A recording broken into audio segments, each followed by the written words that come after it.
Hi, I'm Jason Ricci, and welcome to Rockin' Blues Harmonica. So we're going to talk about intermediate level harmonica playing today, and what I mean by that is we're going to get into more scales and overblows and bending techniques and stuff. But before we do that, let's cover some of the basics.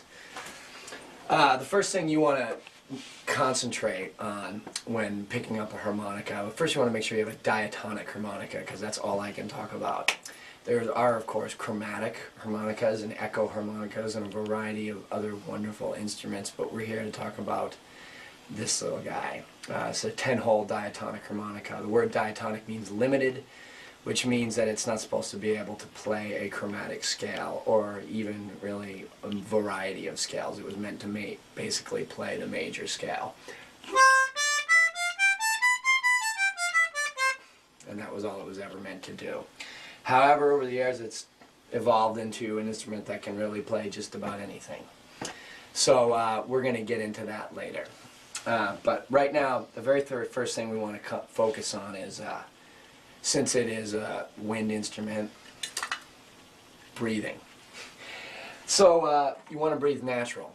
You want a natural breath, as if you were just taking in oxygen into your lungs because you needed it. You don't want to be inhaling on this like it's driving you crazy, like you're running out of breath, because that's going to affect your tone, and it's going to affect everything about the way you play. It's going to affect the length of time. You're going to run out of air quicker. You're not going to be able to play longer phrases and stuff. So let's get into it right away. If I were to play this the way I do now, let's say, for example, the note, the 5 draw is a really great place to start.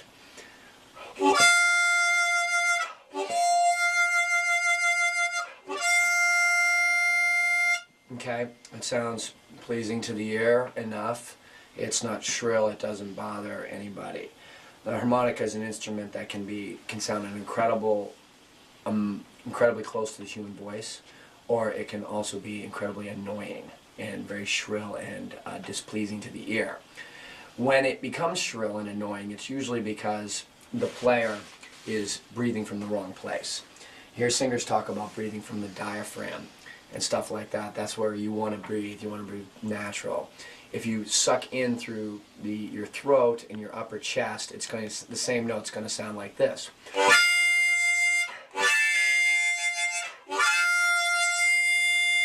So you can actually hear the difference. It's the same note, pretty much the same volume, same amount of decibels, but one cuts more and is a little more shrill than the other.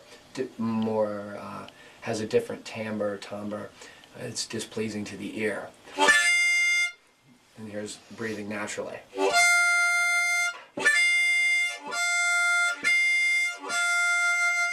So you can very easily hear that. You can hear that on any note on the harmonica.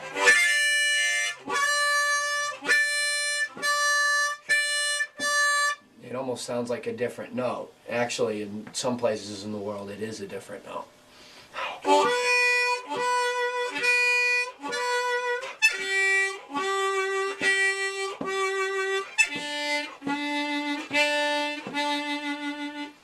Okay, so you want the deeper one.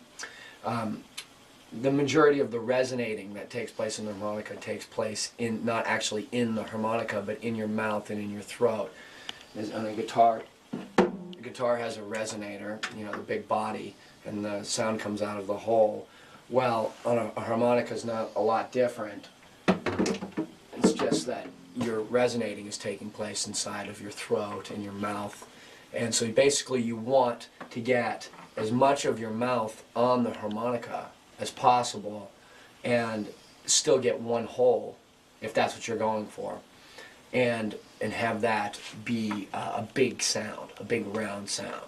So that brings us into, you know, talking about tone and how do you get a, you know, a big tone on a harmonica. Well, first of all, you get your breathing down. You make sure it's really natural. Second, you want to drop your jaw down a little bit. And what I mean is that's going to affect it too. You know, if you're playing, I have my jaw up, I have my lips very much back off the harmonica, and I'm breathing in like a wheeze, like that. Okay? I want to do the exact opposite. I'm going to put a lot of my mouth on the harmonica. I'm going to inhale deeply, and I'm going to drop my jaw down as low as I can. And it's going to sound like...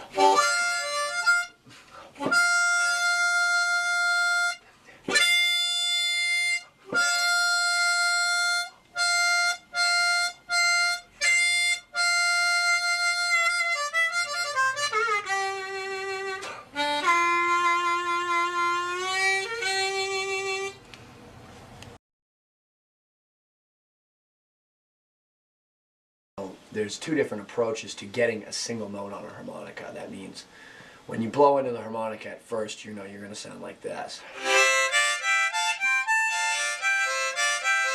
Like Bob Dylan, kind of.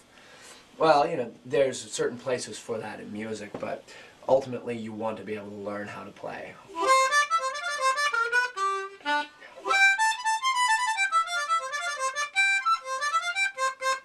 Okay, so how do you do that? Well, there's two different ways. There's the way that a lot of the more traditional blues players do, which is called tongue blocking, which means they actually block out. If you look at the harmonica, they'll actually block out 2 or 1 or 3 or 4 holes with their tongue and play the last one out of the side of their mouth. Okay, so they allow their mouth to cover a certain amount of holes on the harmonica, and then they block as many as they can out in order to just get that one on the side. You know, so for looking at the, you know, the one draw, they actually have their tongue over the wooden part or the plastic part of the harmonica there.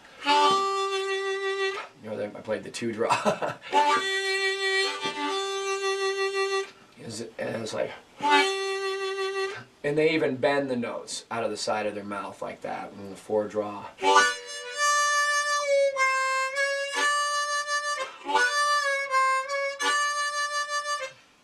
Now, that's not my approach.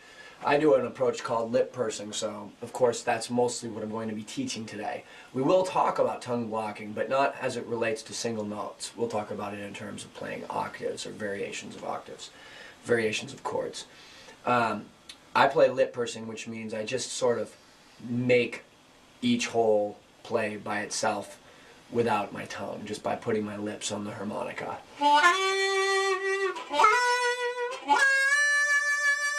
Now, there's advantages and disadvantages to both take. I don't think there's any one thing that's better, any one way that's better. You know, as you get into either one, you're going to find out what those advantages and disadvantages are.